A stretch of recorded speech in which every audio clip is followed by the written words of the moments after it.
আমি মোটামুটি এখন রেডি হয়ে যাচ্ছি। আপনারা জানেন সকালের ব্লগে বলেছিলাম কি আজকে আমি যাচ্ছি আমার বাড়িতে, মানে আমি ছোটোবেলা থেকে যেখানে থেকেছি শ্রীরামপুর যাচ্ছি। আমাদের ও চলে এসছে, ও বলেছিল আজকে তাড়াতাড়ি অফিস থেকে আসবে, তো চলেও এসছে। ও মোটামুটি একটু ফ্রেশ ফ্রেশ হয়ে নিচ্ছে, দেন আমরা যাবো হচ্ছে শ্রীরামপুর। আর সঙ্গে থাকুন। আমি জানি পৌঁছাতে পৌঁছাতে তো একটুখানি আমাদের সন্ধে হয়ে যাবে, কিন্তু আজকে আমার কাজিনের বার্থডে, তো আজকে একটুখানি সেই মজাও করব, সবটাই আপনাদের সঙ্গে শেয়ার করবো। Bye bye. আমরা তো বেরিয়ে গেছি, আমি ওকে দেখাচ্ছি। এই যে সে শ্বশুরবাড়ি যাওয়ার জন্য একদম ব্যাগপত্র নিয়ে রেডি। এয়ারপোর্টের কাছে চলে এসেছি, এয়ারপোর্ট এটা 1 নম্বর। আর এখানে শাটেল থাকার কথা, কিন্তু এখানটা দেখছি পুকুর হয়ে গেছে।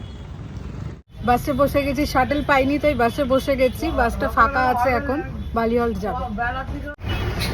ও কোনোভাবেই পাবলিক ট্রান্সপোর্টে যাতায়াত করে না, ছোটবেলা থেকে করেনি, ওর প্রচুর ভয়। কি গো, কেমন লাগছে? আজকে খালি বাস পেয়েছি তাই চেপেছি। তো ওকে শ্বশুর বাড়ি নিয়ে যাচ্ছি এভাবে।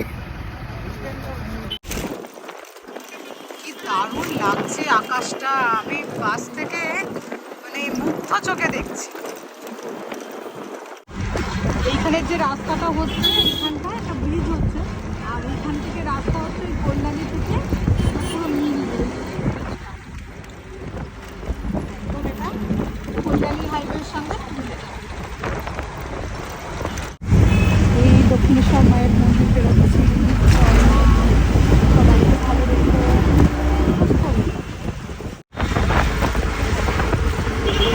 বালি স্টেশন পৌঁছাই আমার বরের শুরু হয়ে গেছে কেনাকাটি। ও তো মানে পাগলে যায় আসলে এগুলো দেখলে, মানে এত এক্সাইটেড থাকে কি লোকাল ট্রেনে উঠবে তো এইটাই খাবে ওর মেন।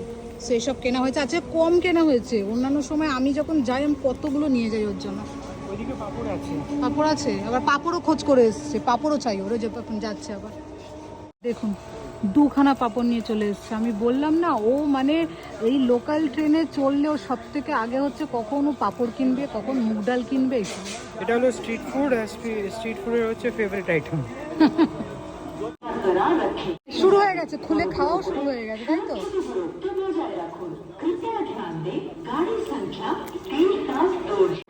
আমি হাত ধুই, আমি ধরবো না, আমি হ্যান্ড স্যানিটাইজার দেবো তারপরে।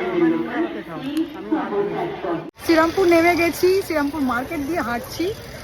আর এই হচ্ছে আমার ছোটবেলাকার জায়গা, ছোটবেলাকার মার্কেট। কি গো, ঘামে ভর্তি। এই হচ্ছে মার্কেটের মানে একটা পাশ, এরকম 4খানা পাশ আছে, এবং তারপরে আরো অনেক ওদিকেও এদিকেও আছে। তো মানে শ্রীরামপুর মার্কেট হচ্ছে খাজানা, মানে কিছু এরকম কিছু নেই যেখানে নেই। মানে এটা আমি দেখাচ্ছি 1/10, মানে 10 ভাগের 1 ভাগ হচ্ছে এখানে দেখা যাচ্ছে। এর এর এপাশে আছে এরকম গোল করে পুরো আছে। প্রচুর প্রচুর প্রচুর প্রচুর কম দামে জিনিস আছে, আবার প্রত্যেকটা ব্র্যান্ডও আছে এখানে।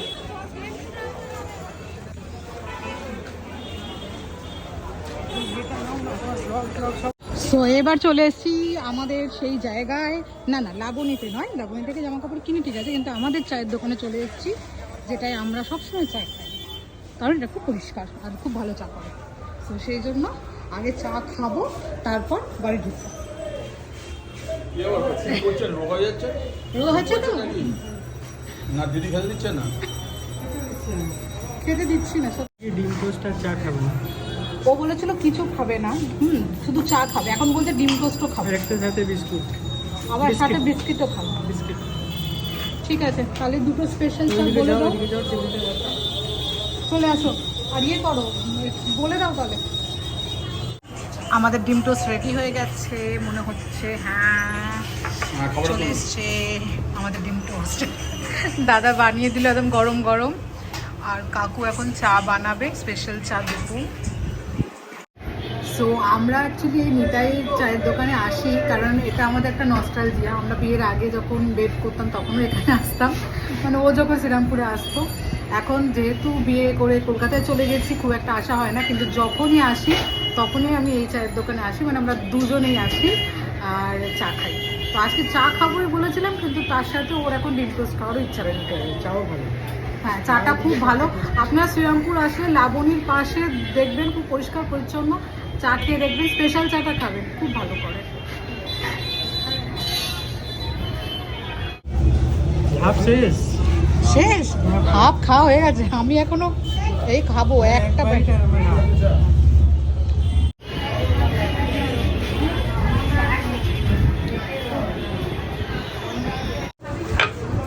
চা চলে এসছে।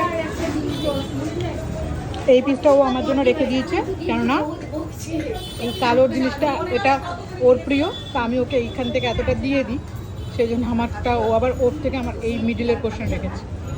এই চা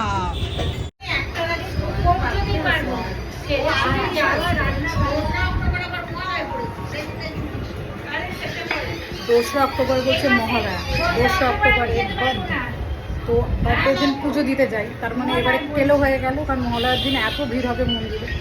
কি কাণ্ডটা হলো, রোগা কি করে হব। আমরা এখন বান্টি ভাইয়ের জন্য ব্যাগ কিনতে এসেছি। আমরা এসেছি এখন এখানে, তো এটার দোকানটার নাম কি? রোহন এক্সক্লুসিভ। আমরা রোহন এক্সক্লুসিভে এসেছি এখন একটু বান্টির জন্য ব্যাগ দেখতে। তো ব্যাগ একটা পছন্দ হয়েছে, ভালোই লেগেছে আমাদের। আমরা চলে এসেছি এখন শ্রীরামপুরে এসেছি। তো শ্রীরামপুর আমি বললামই আমার বাপের বাড়ি, তো এখানে এসেছি ওর জন্য একটা ব্যাগ নিয়েছি, আর এখানে একটা ফুটবল নিচ্ছি, কারণ আমাদের ও বললে একটা খেলার জিনিস দেবো, তো ওর মানে আমাদের ওর খুব ইচ্ছা তো ফুটবল দেওয়া। তো এখানে এই যে ফুটবলটা এরকম চিপসানো ছিল, এই যে সাইকেলের যেরকম পাম্প দেয় সেরকমভাবে ফুটবলে পাম্প দেওয়া চলছে এখন। এখানে পুরোটাই দেখলাম খেলারই জিনিসপত্র, ক্যারাম রয়েছে কত বড় বড়, বাপরে বাপ। তো আমরা এই রিস্ট ব্যান্ড এখান থেকে পেয়ে গেলাম, মানে পেয়ে গেলাম বলতে খুব সুন্দর আমাদের ইন্ডিয়ান ফ্ল্যাগের কালার পেয়েছি, তো সেই জন্য ওদের 3 ভাইয়ের জন্য 3টে নিচ্ছি, আর আমরা 2 ভাই বোনের জন্য নিচ্ছি, আমরা হাজব্যান্ড ওয়াইফের জন্য নিচ্ছি। এখনো টুপি নেবে বলছে, ভিজবে না মাথা, আর মাথায় ঘামও হবে না, ভিতর নেটের একটা অস্ত্র দেওয়া আছে, যে অনেকে হয় না গরমে টুপি পরলে ঘেমে যায় মাথা। আমাকে ও বলছে যে ওদের জন্য এত কিছু নেওয়া হলো, তুমি আমাকেও কিছু দাও। তো বলছে আমি কিছু নেবো না, সো এখন টুপি নেবে, ও ছোটে ছোট টুপি, হ্যাঁ ঠিক দরকারি। কি গো আবার কি বলছো, একখানা নয় দুটো? তো আমরা এইরকম একটা লাগেজ ব্যাগও নিয়ে নিলাম, একটা এরকম নিয়ে নিলাম, কারণ বিট্টুর বার্থডেতে আমরা আসিনি, তো বিট্টুর গিফট ডিউ ছিল। আর এইখানে তো ফুটবল রয়েছে বান্টির জন্য, বান্টির ব্যাগ রয়েছে, তো আপাতত এইসব খরিদ করা হলো। আর এই সব কিছুর জন্য এনাকে অনেক অনেক থ্যাংক ইউ, ওয়েলকাম। আমাদের দিকে এসেই টোটো স্ট্যান্ডের আগেই দেখলাম গণপতি এসে গেছে, কালকেই গণপতির পুজো, তো প্যান্ডেল হয়ে গেছে রাস্তার মধ্যেই।